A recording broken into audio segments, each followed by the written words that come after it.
Welcome back. It is time for another amazing conversation. And this time, it's the men's turn. For those of you that joined us during the Marriage and Mating Summit, thank you so much. We spent 3 days talking about some things that often get talked about. So, one of the things that's really important about this event is that it aligns with Testicular Cancer Awareness Month. And so, we're going to make sure for those of you who have signed up that you have access to literature around testicular cancer prevention as well as treatment. While it does not affect men of color the same way that it affects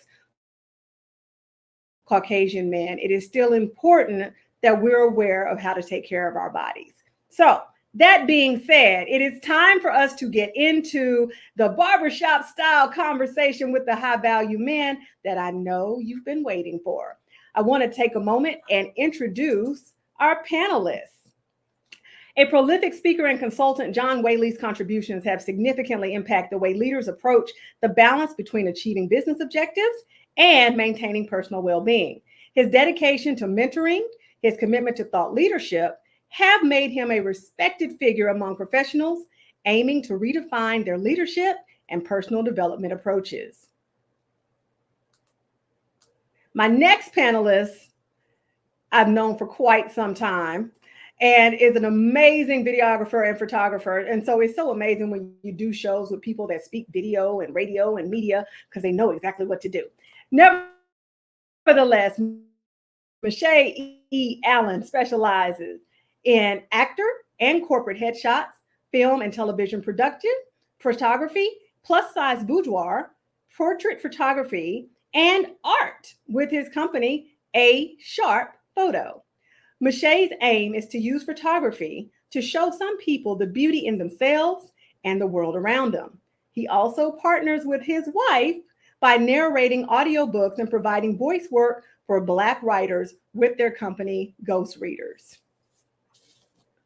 My last panelist, real estate broker serving the Houston area in the residential and commercial sales arena. He's a graduate of the University of Texas at Austin, hook 'em, as am I, and he holds an MBA. He married his college sweetheart, and he is the father of 4. I want you to welcome our panelists, Michae Allen, John Whaley, and Foster Williams to the stage. John Whaley is our esteemed moderator, and I am excited to see the conversation that's about to be had. Gentlemen, welcome. All right, well, thank you. I appreciate that. It was a beautiful opening. So anyway, hello, everybody. My name is John Whaley. I'll be moderating with Michae and Foster. We're just going to get into it. So what I would love for them to do first is introduce themselves and just let everybody know a little background. So, you know, she did a great job of introducing us, but give them a little more spice. So Michae, if you kick it off, let's learn about you. Yeah, so I'm a father. You know, I got 5 kids, beautiful wife. We've been together for 18 years at this point. A lot of my experience now, so, you know, as a business, you know, I do photography, I do sound and video work.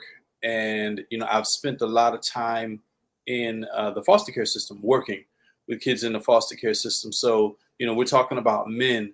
You know, I got to see what happens sometimes when we aren't there as men, and then what the future can look like, you know, with a lot of these kids, you know, being in the foster care system. So yeah, that's me in a nutshell. Excellent. All right. Foster? Yeah. Yeah, so 4 kids, but what people do not know, out of the 4, I adopted 2 of those kids from Haiti. My wife and I just kind of felt God moving us in a different direction in regards to parenting. And we took on the task of adopting 2 girls from Haiti. And they have been here with us for the last, I want to say 8 years. And transition has been great. In my off time, I do a whole lot of ministry work, singing, and just spreading the gospel across the country. So those are a couple things that are a little bit different than me just doing real estate all across the city. So. Gotcha. Well, I appreciate that. So again, my name is John Whaley, and I'm here because one coach, Stephanie, was like, "Hey, can you moderate?" And I said, "Absolutely." So I'm married as well. I got 2 kids that are 13 and 16 now. So just sunset, I can see it almost, the empty nest vision. You know, that's can happen. But with that said, I've been a business coach for a long time. I've spent most of my years with Goldman Sachs 10,000 Small Business Program, as well as SCORE for 10 years. And I've just been part of the business ecosystem here in Houston. So with that said, the goal was for us just to sit down, break bread virtually, and talk about what it means here at the College of Empowerment of men talking about being men. So as this becomes evergreen and other individuals watch it, either one, they get a better insight of what it means to be a man in our perspectives, or it gives somebody that ability to say, that's me, and I want to close that gap. So this first, they're moving around there. I'll kick it off with this question first. When we talk about lifestyle and we talk about society and how you travel so far through life, what have been some of the challenges, expectations, the things that have really impacted you as far as making the decision to say, this is my movie, this is my life, and this is how I want it to go? And either one of you can jump in. So I find that, if there's a graph, right, as I get closer to 50, one thing I realize is that people are going to have whatever opinions they have about what it is that you do, and it's going to be, yay or nay. And at some point you have to decide that you don't care, and you have to be mission minded. And if you know what your mission is, it doesn't matter if people don't like it. And it honestly doesn't matter if people do, but your goal is to fulfill your mission. And, the main thing is to find out what that is and to move towards that, with no concern about how anyone else feels. So when do you feel that kicked in? When was that always your thought process, or was there a transition point where you're like, you know what, this is how I think from now on? I'm gonna be honest. It was sometime during the pandemic, right? Stephanie D. McKenzie had a class on people pleasers. And just when that came up, I was like, ooh, I need that. And I really feel like that kind of kickstarted. Now, of course, realizing that, I probably realized it before she came up with this, but when she did that, I was like, yeah, that's me. And I think that that's done a lot towards kind of rotating my mindset towards doing what I need to do for me, and not really worrying about what people have to say, because they're going to have something to say. They're going to have something to say about you 5 days after you did. So. Foster, what's your take? Where are you right now on the journey of life choices and your lifestyle and how things are going? Well, you know what, John, I kind of jumped that or took that leap. I want to say probably in my late 20s. I want to say I was more concerned probably prior to that of what society saw Foster as. And I was on a journey to doing broadcast journalism, and there's a bottle that you have to fit in to really kind of make it in that world. So when I saw that light go off, then another light came on that kind of ignited me and just said, hey, listen, you know what? Life is all about whatever you want it to be and not you being the genie in the bottle. So I made a huge U-turn and then just started living life just for me. I've never been a people pleaser. I even want to go so far to say that I've never joined a fraternity because It's just something about being confined to the rules of an organization that I felt would hinder me from being my true self. So I made that turn, and then I went into oil and gas industry. I worked there for a little bit, and I've always been the chameleon of the family. No one ever kind of knew exactly what my job was, what role did I play, anything like that, because I was always moving in a direction that was going to pivot me for whatever my next was. So You the telling us noise, you was Tommy or Martin? See, I was thinking that, right? But I let it go because I was like, well, everyone know. It's sometimes when I'll reference like, and Shaq, and then the kids are like, who's that? I'm like, oh, never mind. Right. yeah. So I mean, I made that turn so quick. I think no one but probably my wife saw what was happening. I was transforming right before her eyes. So, and I never looked back. Never look back. And when I got in real estate, I did the same thing. Everybody does real estate a certain way. Foster said, hey, listen, I don't care what society says. I'm going to do it my way. Take what they do, twist it, make it your own. So I want to follow up, and then Michae, I want to come back to you on this. So leadership style, do you feel that you are the one who you're good at starting, you get it fired up, you get the thrill of it, you change the way things go, and then you turn it over to others? Or are you the founder, start it, ride it till it finishes? Or are you the person that likes to step into somebody else's problems, fix it, and then do whatever with it afterwards? Oh, let me think. Okay, so I am an influencer. So I've already did the personality thing. So I know I'm a type I. And I like starting things, but I don't like to stay in that spot because I'm always looking for the next new. So I started out as, with another brokerage, did that for a little bit. Then I said, okay, I'm going to become a broker. Then I became a broker. Then after I finished that, I pivoted off of that and opened my own brokerage last year. And now I'm pivoting off of that and starting to grow. What does that look like? I have no earthly idea, but I do know there's a divine plan somewhere in there. Excellent, excellent. Michae?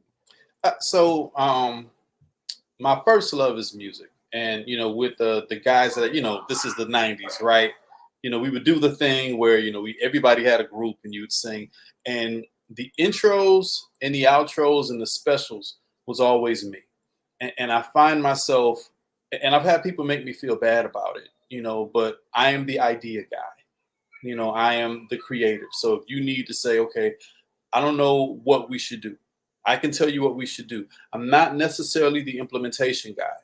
And again, people have made me feel bad about that, but I think just in my education and learning that I think that's okay, because there are some people who don't have ideas. They can work all day, but they don't have ideas. So if there's a style, if there's a name for that style, that's me.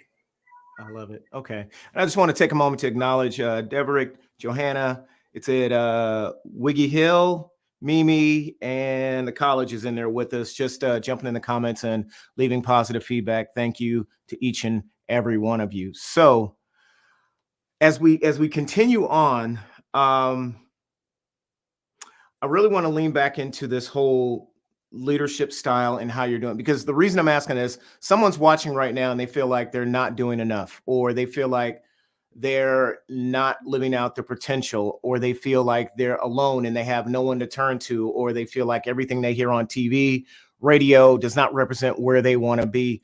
Where did you draw inspiration from to decide this is how you want your life to be moving forward?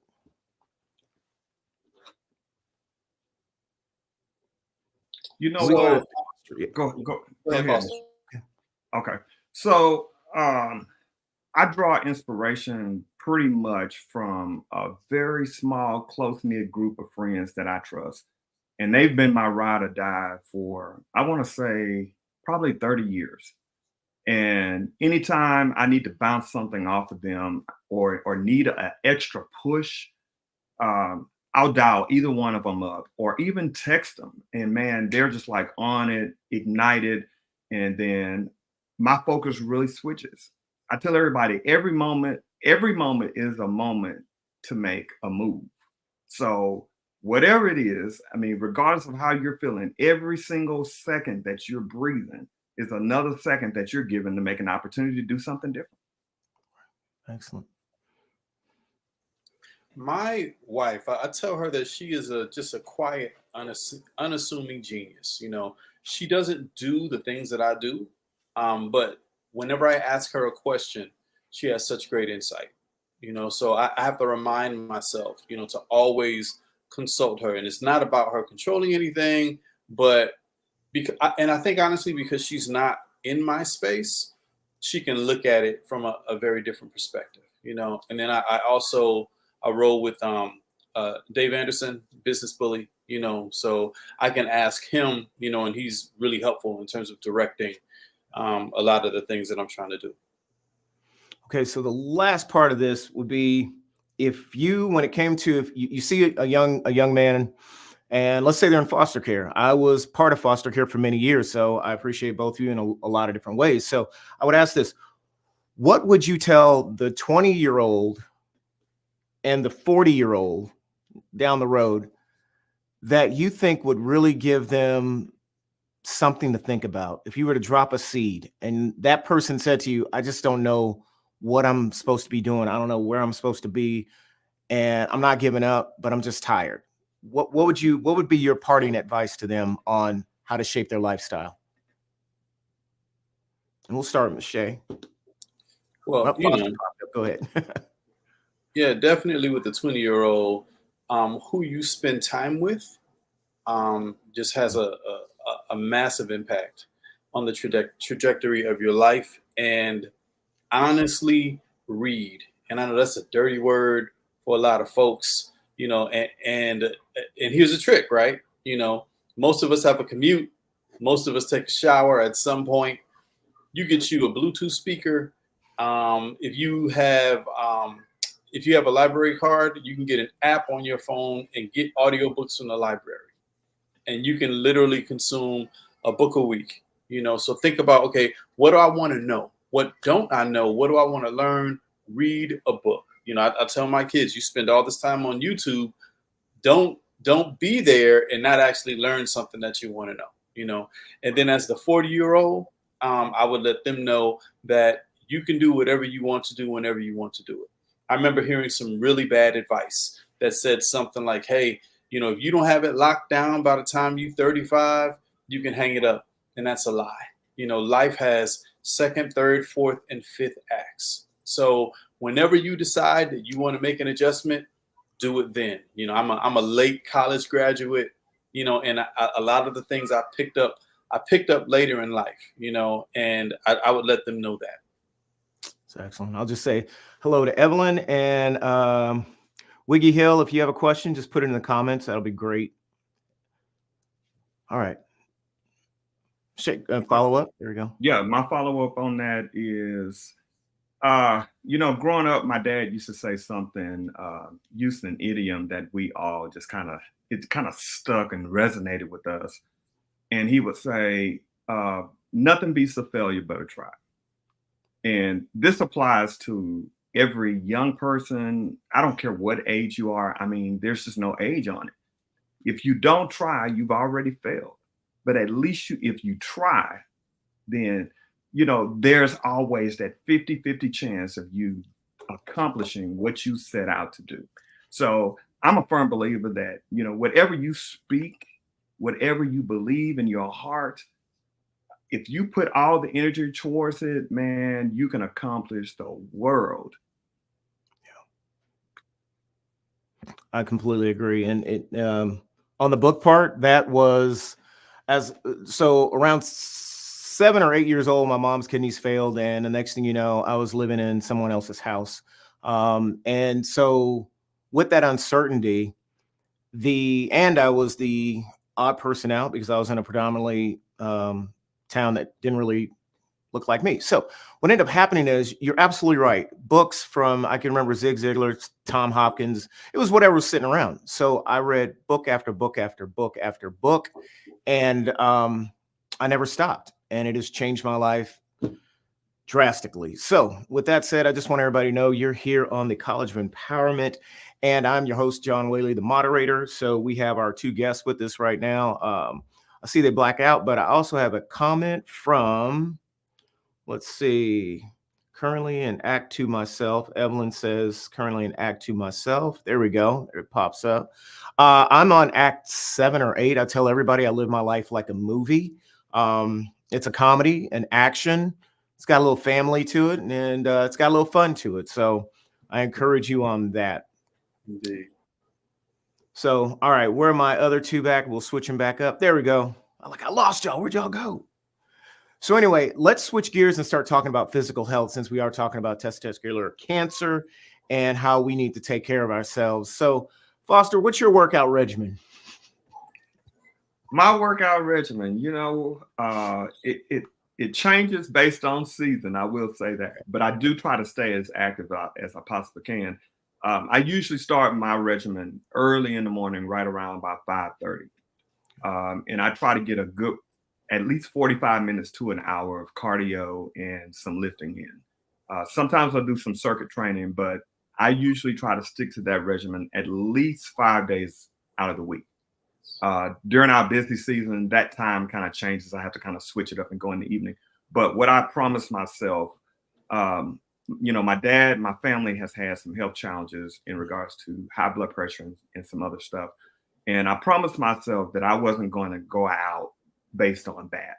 So I started implementing health fitness into my day. And I noticed when I do it at the beginning of the day, it's the best day I have. So I try to make sure I get it in at least 5 days out of the week. I like that. I respect that. Shay, let's Yeah, listen, it's rough because I was always a skinny kid, right?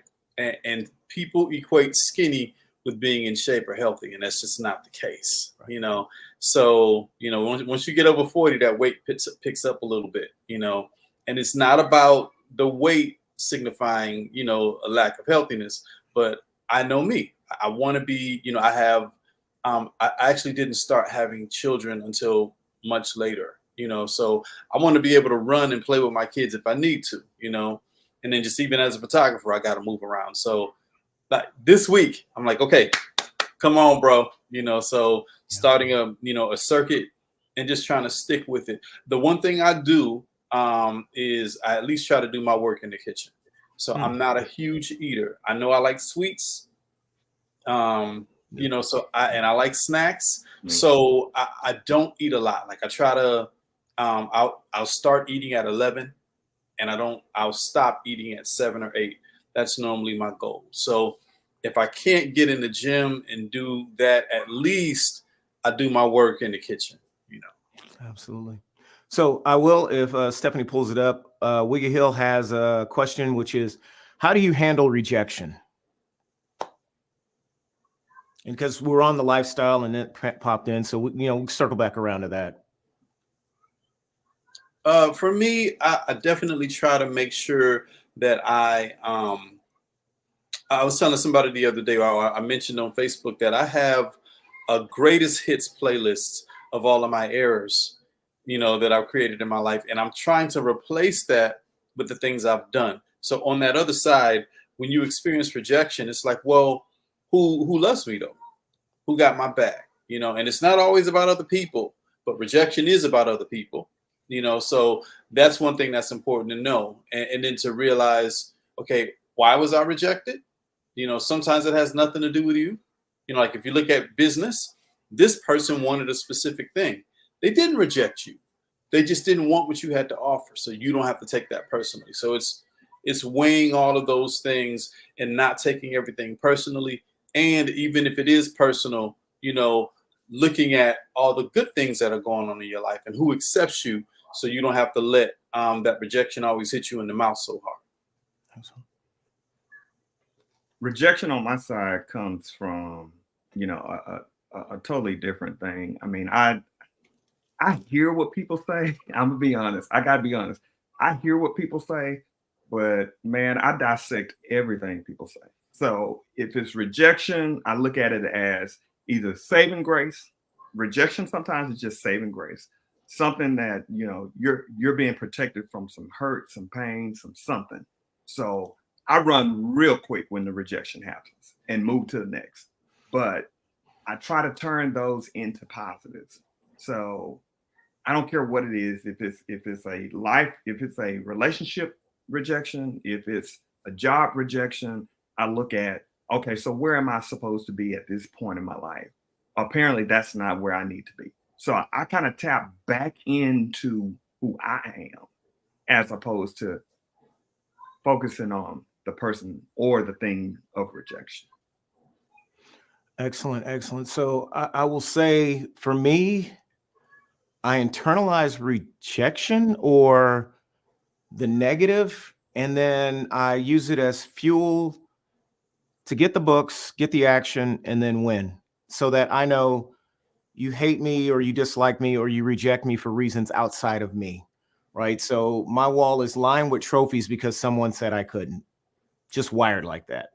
And so with that, it's kind of programmed in me now that 8 billion people strong in this world, and Wiggy Hill, this goes to you. As long as you wake up each day and you realize you woke up on this day, yeah, and you're not currently, I hope, not in a situation where the area around you is at war and that you have electricity. That's why you're on here now. That anything you dream of is possible. It ain't gonna come today, and but I'm telling you, just the three of us sitting here are testimony to, if you just stay after it, and you just stay after it, and you only surround yourself with people who are like, go get it. And so, yeah, just to close that out, for me, it was before 50, I would say you could get on my nerves 40, 50, 60% of the time, and I would keep you in my circle. Now it's about 3 or 4%. If you get on my nerves even a little, you're automatically out. So anyway, thanks y'all for the comments. And then if we throw up Mimi's comment. All right. So what motivated you to determine you did not want the health challenges to continue being a bad factor in your life? I'll go first on that one. So my dad, my grandmother, my grandfather, I've got aunts, uncles, and I even had a sister-in-law in her late 20s just drop dead. And when you have things like that happen in your life, they are moments. I tell everybody, there are moments where they're learning curves for you. How did we get to this place of hurt? How did we get to this place of obesity or just unhealthy lifestyle? And you have to sit there and think for yourself, who do you impact the most? What change? Have you done everything that you have set out to do here? If you have not, then you still have time here to do something. And in order to make that time longer, you've got to focus on you. That lifestyle challenge. I mean, just being healthy, it helps you, it motivates you, you feel better about yourself, and it pushes you forward. Shay? You know, that was so powerful and insightful, and I wish I had that. I don't. I honestly, at this point, well, two things. From the weight perspective, I just don't want to buy any more clothes. So I really just want to wear what I got. So I need to drop like 15 pounds just so I don't got to buy clothes. It ain't about, because in my lane, like I work with plus size women. So listen, everybody can be as big as they want to be. I don't want to buy any more clothes. That's me, And then in terms of just actual health, not weight or size or anything like that, I just want to be able to do the things that I need to do. You know what I mean? If I need to shoot a wedding, you know what I mean, in this 4 or 5 hours, I don't want to be dying. I just want to be able to get the job done. And of course, as you get older, your body changes. So you got to make adjustments to be able to continue to do maybe some of the things that you did when you were 20 without thinking. You know what I mean? So as you get older, you're like, okay, I need to change some stuff, with the engine so that it can still perform close to a way it did, when I did no maintenance, at 15, 20, 25. It's excellent. I'll share this. The one thing I've noticed for men is unless you're a bodybuilder, the whole thought of hormone replacement is unheard of. And I can tell you that at 50, actually well past 50, I decided to finally go find out about TRT, hormone replacement. Absolute game changer. Absolute game changer. So the body aches, the stiffness, the startup pain when you get up in the morning, you can work out as much as you want, but that koozie around your six pack just won't leave. You just, we're sore all the time, everything, the mental fog, because I went into your regular clinic and they're like, no, your T-score is fine. It's not an issue. You're good. Get out of here. And I'm like, it's not fine. It's not fine because I've always been driven. I know what's going on. So I ended up getting pellets. So they stuck some pellets in me. I had it for 6 months. I haven't recharged since. But it was a game changer. So now I say to everybody, go get a physical. Like, go get a physical. There's plenty of jokes about the bend over cough and all that, but we got to do it because there's nothing worse than a person that has access to insurance or has access to health care. If you have a job, whatever, and you never exercise or utilize your insurance, or you never use the free clinics, you never go for the routine checkups. It applies to our dental. Go get your teeth clean, right? There's so many little things that you don't have to be in the gym every day. I can't stand the gym. I was raised an athlete, so I don't like the gym. I go to the gym and be like, this is kind of like our church routine for physical fitness. We just come here and wave to our friends and leave. Otherwise, I play sports with our kids. That's my workout. So I say all that to say, get your physical, fellas. Like, get a physical. Don't wait until the doctor says to you, because you have to be thrown in the back of the wagon to like, well, you got heart failure, you got this. So I don't know if either one of you have any experience in that you want to share on that you've known people. But when I see somebody go down and you watch people dropping at 38 and 40 and 50 years old, and like, that's way too young. And then it finds out something they never went for a checkup. And I will say, John, I think that's probably a lot of my motivation just to keep it going. But I mean, I started early, but I turned it into another gear, number one, when I turned 50, because your metabolism kind of slows down. And I still want to be able to eat everything at the table.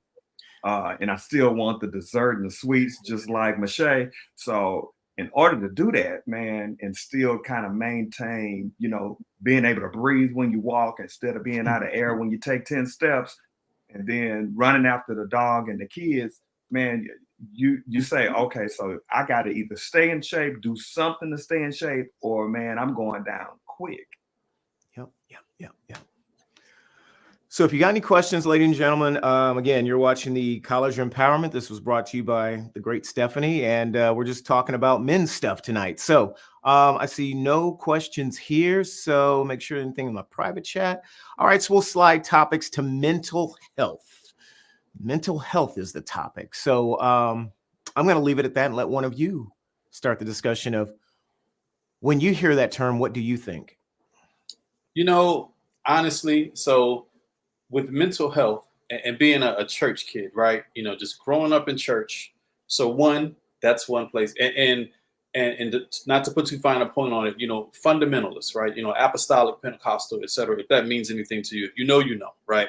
Then being Black, and then being a male, it's just the perfect intersection of not getting any help with mental health at all. It's not talked about. There's, labels that are placed on it so that even if you wanted to approach it and do something about it, it's a problem. And I'm glad, at least I'm seeing, especially in the church, more of a push towards, hey, look at that. And I tell people all the time, if you were to break your arm, you wouldn't just pray about it. You wouldn't just walk it off. You would say, hey, somebody need to do something about this. This is broken. So just like you can, hurt your arm, your mind, your mental state can be injured. And you should go to a professional to see what can be done about it. Absolutely. Foster, what's your thoughts? This is an emerging topic, especially in the Black community, because it's always been a phobia for us to be able to even reach out or even talk about mental health. So knowing that we're now in a stage where at least the conversation is happening, man, I'm excited that the conversation is happening. Now we've got to figure out who are the professionals that we can tap into to make those resources available, man, not just to the adults, but making it available to the children, all ages, depression, you name it. Everything that's on the spectrum now has hit every community. So I tell them, no stone untouched. So knowing that the conversation is happening, I think was step number one. Number two is being able to find those resources and make them readily available for everybody, because I mean, it's real. I mean, it's real, and the struggle is real. And I want to be able to help in any way I can, especially for our young people. And to jump in real quick, no, please, yeah, go ahead. Let's not overlook, because we're saying we need the professionals and all that. Let's not overlook the impact of racism and white supremacy, in terms of the help that we need. And everybody cannot speak to the specific challenges that we have, and so it's important to make sure that someone is in, like I've heard this term a lot, informed, trauma care. It's important that, whoever works with us is aware, so that at least they can approach it based on our specific needs. And what I'll add to that is, it was great that Stephanie started out with barbershop talk, because I can remember being little, barbershop was where therapy took place, because in that moment you could release what was on your chest and everybody understood.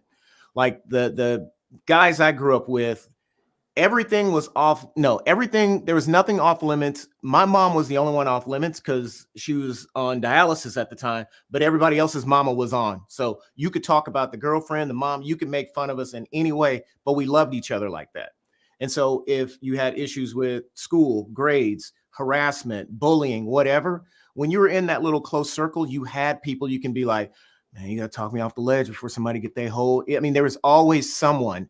Now we are so compartmentalized and we're so stuck inside of one of these or sitting in front of one of these. We rarely get an opportunity. We sure can't turn to our family or our employees, because to them, even though we probably could, but it wouldn't be very healthy to unload all of the burdens on that we have on them. We just don't have a lot of places to turn. And that's why I encourage people not so much be transparent, but going back to what was asked earlier about when you were going from people pleasing and how do you take rejection? I'm okay with rejection. I'm going to tell you, I'm having a bad day. I can't get a job. I'm about to go bankrupt, whatever, my testicles hurt, whatever. I'm going to let it out, because holding it in reminds me of an episode of The Jeffersons when George was sick and they had to go to Hawaii, and he was going to have a heart attack because he was holding it in. And so I say to all of you out there, man, if it's not going to kill you, or if I say, look, if money can take care of it, it's an expense, let it ride. And sometimes you can just do without stuff. So let's see what else we have here. Hey, you can throw up that comment for, oh, wait. Okay, here, we got to go back to this one. I saw this. Hey, go back to the comment about what's the secret. The men. Yes, tell us a secret women don't know about the male mind. Go for it.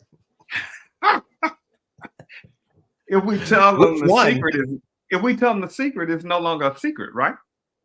That's what I was thinking. I'm gonna take the high road on that one. Well, Michelle, you want to take a run at it? Secret. I mean, half the time we just want peace and quiet. It's not about not talking to you. We don't want to talk to nobody. I travel a little bit with what I do. You know what I mean? So I might go from South Florida to Central Florida, and literally some days, 4 or 5 hour ride, no radio, no book, no nothing, just silence. It's just beautiful. When you got 5 kids, silence is a premium, So sometimes that's just all we want. Yes. Yeah. I will say this. I believe there's no secret. I just believe that everyone is not meant to hear everything from everyone else. Mm. Right. And so what would be a secret to one is not a secret to another. There's so many things where I was explaining even to my daughter and to my wife, I was raised for a time that doesn't exist anymore. Right. So as a child, I never knew the difference personality wise between a loving person, a bad person, a promiscuous person. I'm using all the right terms, right? I'm not going all in on this, but I didn't know the difference between these personalities. I just saw female, my job, serve and protect, nurture, all that other good stuff. I'm going to do my part as the man. And then you just walked into a lot of traps. And there were people where they took advantage, and you lose, I lose. So the secret is really, there's no secret. It's what are you able to process, understand, and accept that another person's sending to you at any given time? Because every dude is different. Every guy is different. And we get different as we age, as we step out the door and step back in the house. And let me add this, John, because my coach is saying, give them something. Yes. I will say this about the male mind. It's more simple than it is complex. So sometimes women have a tendency to make us into very complex individuals. And usually when we say something, we're saying it and it means exactly what we said. There's no backup story. There's nothing. There's no twist there. It's not convoluted. It's straight. Whatever we say, we mean. That's how our mind works. But, sometimes women have a problem processing that. Michae's just sitting there. Hey, I'm in a different situation because my wife is very different in that way. She's like that. What she says is what she means. You know what I mean? I'm the talker. She's not. So it's like I'm in a situation where when people talk about women and the way they are, I'm like, listen, I'm not saying you're wrong, but in my personal world, it's not quite that way. Now I will say there are times, I think that as men, we have to know how to work with women. Like, which earrings go with this dress? Listen, bruh, pick a pair. You don't have to care. Don't tell her you don't care. Yeah. I like those. She's going to ask you why. I think that color goes better than that color. And you're good. We got to learn to do that. Thumbs up. Absolutely. All right. So in about 2 minutes, we'll come on a hard reset. So just to give information about what's going on and all that good stuff. So in finishing in here, let me make sure there's no other questions. That's good. Thank you. Come on. All right. So there's nothing else. Let's see. All right. That looks good. So yeah. So everybody, I just want you to know you're listening to the College of Empowerment, and it's men, not on men, but men talking to men. I didn't make that title. Sorry, but yeah. So anyway, we're just here having a good time talking about things that we go through, hoping to make this an evergreen moment that, you can play over and over again and hopefully pull some nuggets. I have Michae E. Allen and Foster Williams J with me. I'm John Whaley, the moderator. So with that said, I'm going to ask was there anything else from, let me look at my notes. Okay, you're good. Laughing so hard. Okay, so we're good. So we can continue on after that hard reset. Just to let everybody know that they're watching, go to the collegeofempowerment.com at any given time to learn more about the wonderful resources there. So now let's shift gears. Let's just get to the work-life balance. Let's get to this line of questioning. I'll start with you, Michae. Work-life balance, because I've done just a scoonch of like audio, video, and all that other stuff, and I know that can be some times you early, late. You're dealing with people, all that. How does work-life balance take place or really happen for you? One small piece that I do that makes things work well is, in a lot of ways, my wife is a part of my process, and I'm trying to bring my children in as well, in terms of legacy. Like, I don't want to go with these skills and nobody knows how to do them but me. When you start a business, that business has a life of its own. So the business doesn't have to end because you do. So if you put other people in place, it can continue. So for instance, and then additionally, like I do, like a lot of the photography I do, it's nude or near nude, and as a man, I want to make sure that my wife is comfortable with that. So she's a part of my process in terms of that. So, and then to be honest, even the word balance, it can be deceptive in that rarely are things in a perfect state of balance. Balance is normally a process, not an end state. So if you're trying to achieve work-life balance, you're going to drive yourself crazy. But if you can say, okay, I'm going to do this, and I'm going to do this, and I'm going to do this, it's spinning plates. And you're keeping kind of everything going, but there's no optimum stasis that you achieve, and you never have to touch anything again. Excellent. Foster, how about you? Man, to piggyback on that, I will say I agree. Never is work and life ever at equilibrium.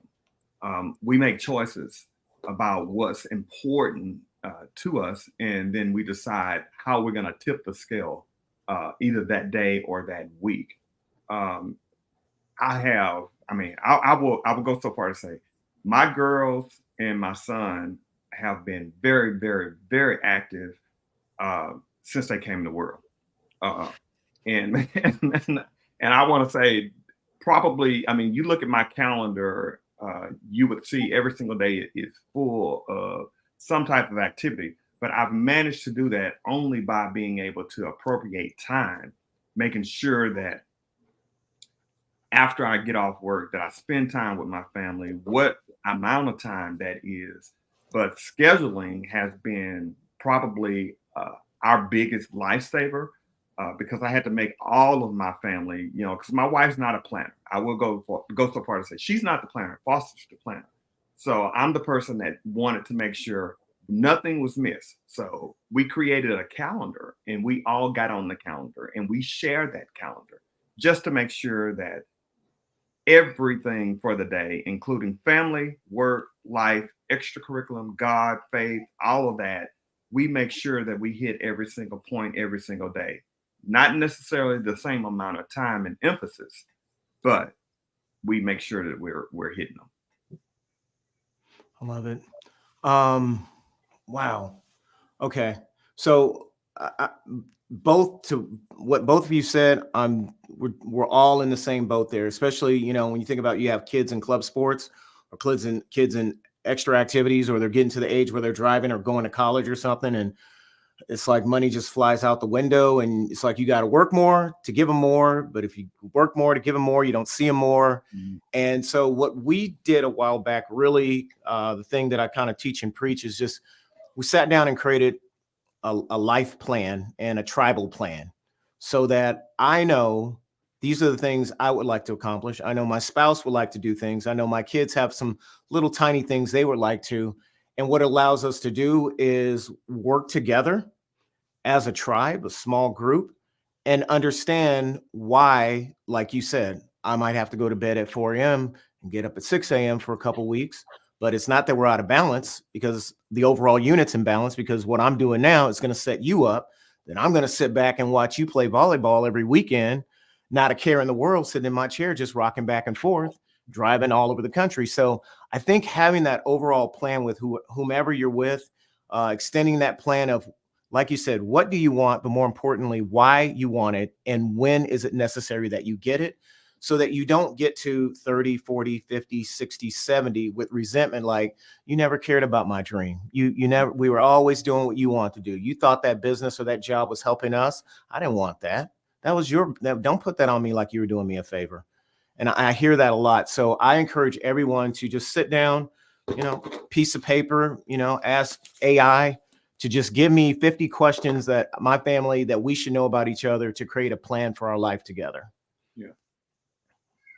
And and again, I pulled this from, so I tell people, my wife and I, we worked in foster care before we actually had kids. So we got training And my joke is, it's not really a joke, that we're professional parents, and we brought a lot of the things we learned into our home, So we have family meetings, and I'll ask my kids, hey, how am I doing as a dad? You know what I mean? Is everything okay? What do you need? And I think because we do this stuff at our jobs or in corporations, you make sure things are running well. You should do the same thing at home. Don't just kind of, come in, go out, let everybody grow up, hope everything's okay. Nah. What do you need from me that you're not getting as a father? What's working? What do you need more of? And then just creating culture, at home. Like we have our own holiday, right? We call it Allentide. It's sometime in the summer, and we try to have a trip. I normally like right now we're trying to figure out what's our shirt for this year. You know what I mean? So this year it says Allen's, but it's in like the Avengers font. So now we all have a shirt that we can wear.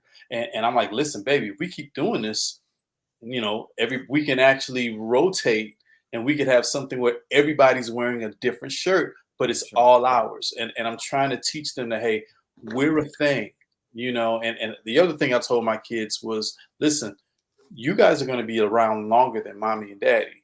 So y'all got to be a unit, you know what I mean? So that when we go, y'all still have each other. Man, Foss, you want to jump in on that? Because all I can say is, yep. Well, everything you just said, that's how we get down here. Everything he said, he said. And I think the part that is most disheartening is we're at a point where society doesn't realize there's more individuals that look like us that live like this than what's played on the radio and put in videos. Yeah, absolutely. Yeah. So I'll just leave that at that. So the question, if we could throw this up, do men advise other men when they see them doing something off or wrong? And then somebody put in, usually if they know the men, but in your case, do you step in if you see another individual? And again, I don't know how severe the off is, if they're grabbing a human or if they're, sliding bubble gum in their pocket. I don't know. I don't know the extremity, but what are your takes? I'll say that I definitely will more than I have in the past. In recently in the past couple of years, I was in a situation where a leader would make an inappropriate joke regularly, and I didn't like it. And maybe that's why the group that I was a part of, maybe that's part of the reason why I left, because I didn't fit and it was obvious. You know what I mean? Everyone else would laugh and I wouldn't, and it bothered, like I said, that playlist of my greatest hits, I was like, dude, you should have said something. Like everyone should have known that was wrong. Even if it made them uncomfortable, it should have came out. You know what I mean? And I think that's something that I'm like, okay, all right, you did that or you didn't do that. So in the future, make sure, that you speak up, because one of my superpower is giving bad news in a good way. When people need something said to somebody that's uncomfortable or difficult, I'm normally drafted, because for some reason I can tell you things that are bad and make you feel good about it. That is definitely a superpower. So I need to employ that more often when people do say things, especially like men, because that's the thing. There's a lot of discussion about what women need to do, and as men, we do need to check other men, when they out of pocket. Well, I'm gonna add a little comedy to mine, because as men, we have the spoken language and then we have the unspoken language. And Foster has always been the person that's always, I always think, I don't think anyone's above reproof, or correction. So I'm going to either tap you on the shoulder or I'm going to do what we do as men. For real. If we give you that look or, the shoulder thing, come on, man, like for real. that's us correcting you, but we're doing it with our body language. So I think we all, in some way, we do it, whether it's spoken or nonverbal. And I think still participating in sports with kids, whether getting out on the basketball court and telling them I'm too old, I can't stop, look out. But being able to get them through situations where a fight is about, or a confrontation is about to start, or they're getting overheated, and to be able to bring them back to a place to help them realize where they are as a life lesson. Like, hey, I mean, I know, but you know, you don't see this guy on the parking lot, and you don't, this guy's got 5 people with him, and just think about the future and all this other stuff. Having that ability with the youth, like even up to 25, has been one of those amazing gifts I've had, just to still be able to participate in sports. When it comes to individuals, you know, my age with kids, it has really just been by example. I can tell you, I really, because I went to like 2 to 3% of I don't play that nonsense, I don't get involved, right? I really don't. It's like, you're going to figure it out, or somebody's going to help you figure it out. Because if you're 40 or 50 years old or 35 and older, and you're still doing things like, really? Or, you know, you take off to go, really? Then at that point, that means your mama, your girl, your preacher, your boss, no one could set you straight. Yeah. So I don't feel like that was one of those assignments that God put on my heart. So I'm like, you know what? I'm just going to lead by example, be my best. And if that inspires this person or puts enough pressure on them to be like, I'm going to be like Foster and Michae, because they're getting more of the positive reactions I want, then I'll do that. But I tell people it is, it's hard to pull people up. They can only hold you down. So blaze a trail for those that really want it, can peek out and see what we've done and come flying in behind us. Yeah. So let's see, the accountability king. All right. Loving all the comments. Thank you, everyone. All right. So we're coming up at 3 minutes before the top of the hour. Let's finish up. We're just moving to future aspirations. Like, what does your future look like? Like, what's your vision right now as you get into your early 20s here? That's 2025, 2026. John, man, I think you're the only person we don't see any gray. But right. So remember, okay, so all this, well, there's nothing here. So father-in-law is like, does he shave every day? I'm like, yeah. Yeah. Mine looks just like yours, except man, she has a lot more than I have. That's for sure. That's yeah. There's well, and you know, I usually kind of take a look into what my future, you know, aspirations are, usually on a quarterly basis, because they just kind of change for me. I have one I said for a year, and then I do 3 years. But this year is a year of growth for me, not just from a business perspective, but even personal and spiritual.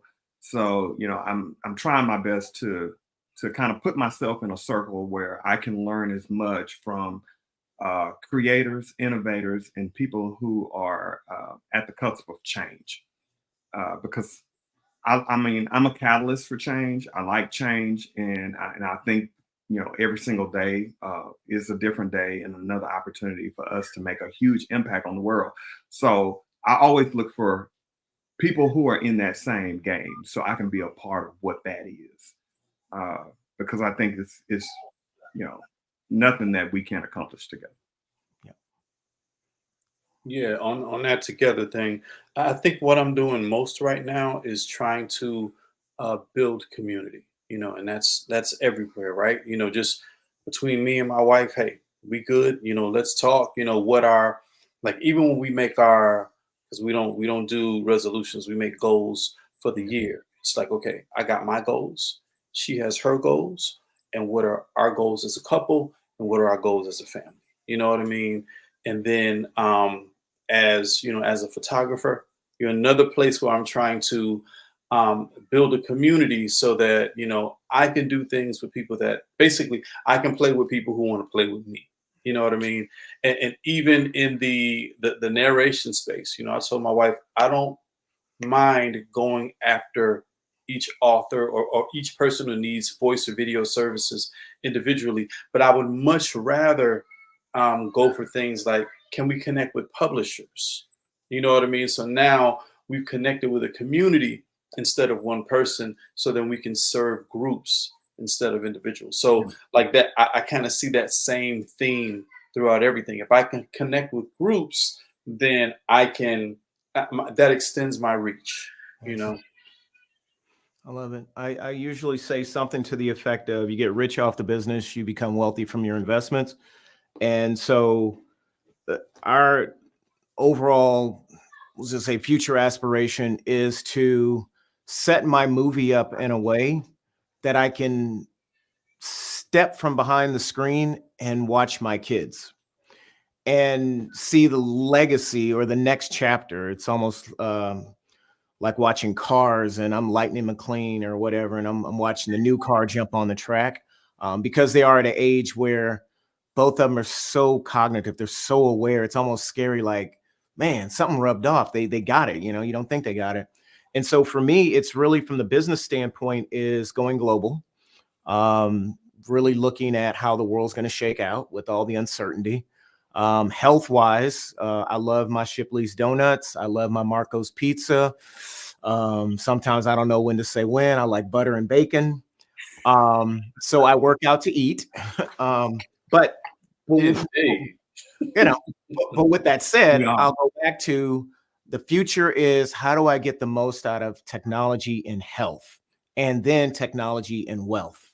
Like, that's what stays on my mind, because we have the flexibility. How do we leverage the fact that everything around us is changing so fast that if you're first mover, I'm not saying we're going to, but the technology is going to make it so we can live almost forever. We can think in ways that amplifies what we're able to do 10 to 1,000,000 fold. And how do I stay on the forefront of that, just so I can watch my kids on the screen and live their life? So, and I got to buy more Bitcoin. Yeah, I mean, in the brick. Yeah. So, you definitely got to be prepared globally for what's to come. So, just to all the men out there, one day you're sitting down watching this, to all the women that supported and tuned in today, and everybody in the comments, I want to say thank you. And I want to get parting words from my new besties that we're going to hang out. We're going to kick it. We're going to do some fun stuff together. So Foster, if you'd like to go first with some closing remarks, and then Michae, and then I'll wrap it up and hand it back to Stephanie. Man, I just want to thank the College of Empowerment just for even having this panelist discussion. And John, thank you, man, so much for moderating. And I want to say to those that are watching, remember, every day is an opportunity for you to make change happen. And you are your biggest competitor. So if you want anybody to beat, you're the person to beat. Yeah. Again, I'm honored to be a part of this. Listen, if you don't know Stephanie D. McKenzie, you need to get to know Stephanie D. McKenzie. Okay. I would say, and this is it sounds like such an oversimplification, but do much more of what it is you like, what it is you love, what fulfills you, and do significantly less of what you hate, what takes away from you, what you don't like, and there are processes to do that, but those are my parting words. I love it. So with that said, once again, thank you, everybody. I'm going to turn it back over to our producer and director extraordinaire, Stephanie D. McKenzie. Kick us off the stage, Stephanie. Hey, everyone. Thank you, gentlemen. And I think I speak for everybody here when I say this was an amazingly fruitful conversation. So thank you, John. Thank you, Foster. Thank you, Michae. And guys, we're going to do this again at 8:00. So get ready. Foster will be moderating. So get ready. All right, guys. Thank you so much. Listen, I am all about a conversation. Those of you that know me, I love having conversations that aren't being had, that need to be had. And I feel like this was the barbershop conversation with the high value man that you have been wanting. Additionally, I just want to reiterate that April is Testicular Cancer Awareness Month. We will be putting information into the sign-up group. If you're in there, you'll get information about prevention as well as treatment. And I do have one quick announcement that I need to make, and that is that due to circumstances beyond our control, we will not have a secret session for this particular panel. However, you want to sign up because I am committed to giving away almost $500 worth of giveaways. And you want to be eligible. And the only way to be eligible is to make sure that you're on that sign up sheet. So without further ado, let me thank my panelists once again for taking the time, our esteemed moderator for making this thing oh so hot and juicy and yummy, because I love it when the men speak. That being said, we're coming back with a whole new panel at 8 o'clock Central Standard Time. And this time, the men are going to be talking about women and love. My name is Stephanie D. McKenzie, and I am the founder of the College of Empowerment. I'm also a chief marketing officer as well as a chief mindset officer. And of course, if my organization can serve and support you in any way, we'd be happy to do so. But until then, we'll see you on the next video.